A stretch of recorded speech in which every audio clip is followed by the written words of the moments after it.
सचिन तेंडुलकर लालबागच्या राजाच्या चरणी नतमस्तक होण्यासाठी दाखल झालेला आहे। सचिन तेंडुलकर सपत्नीक लालबागच्या राजाचं दर्शन घेण्यासाठी पोहोचलेला आहे। ही थेट दृश्य आपण पाहतोय। तर सचिन तेंडुलकर, त्याची पत्नी आणि त्याच्या मुलासह लालबागच्या राजाच्या दर्शनासाठी आल्याची ही दृश्य आपण पाहतोय। लालबागच्या राजाच्या चरणी नतमस्तक होण्यासाठी अनेक नेते मंडळी, कलाकार, मान्यवर दाखल होत असतात। लालबागच्या राजाच्या दर्शनासाठी सध्या सचिन तेंडुलकर कुटुंबियांसह पोहोचल्याची ही दृश्य आपण पाहतोय। लालबागच्या राजाच्या चरणी सचिन तेंडुलकर नतमस्तक होतोय। तर लालबागच्या राजाच्या दर्शनासाठी मोठी गर्दी भाविकांची असते। कालपासूनच लालबागच्या राजाचं दर्शन घेण्यासाठी भाविक दाखल होत आहेत आणि आता सचिन तेंडुलकर कुटुंबासह लालबागच्या राजाच्या दर्शनासाठी पोहोचल्याची ही थेट दृश्य आपण पाहतोय।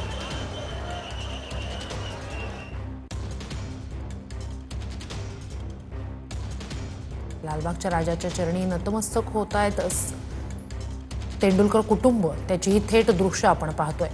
अनेक मान्यवर या गणेशोत्सवाच्या काळात लालबागच्या राजाच्या चरणी, लालबागच्या राजाच्या दरबारात दाखल होत असतात, लालबागच्या राजाचं दर्शन घेत असतात।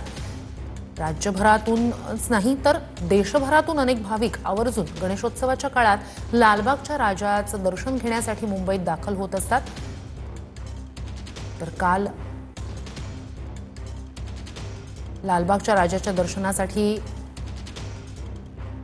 काही नेते मंडळी, कलाकार पोहोचलेले होते आणि आता ही थेट दृश्य आपण पाहतोय। सचिन तेंडुलकर सपत्नीक लालबागच्या राजाच्या दर्शनासाठी पोहोचल्याची ही दृश्य आपण पाहतोय। तर अभिनेते मनोज जोशी सुद्धा या ठिकाणी आपण पाहतोय, ते सुद्धा लालबागच्या राजाच्या दर्शनासाठी आलेले होते। सचिन तेंडुलकर कुटुंबासह लालबागच्या राजाच्या चरणी नतमस्तक झालेले आहेत।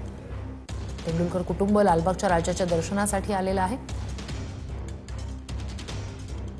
ही थेट दृश्य आपण पाहतोय।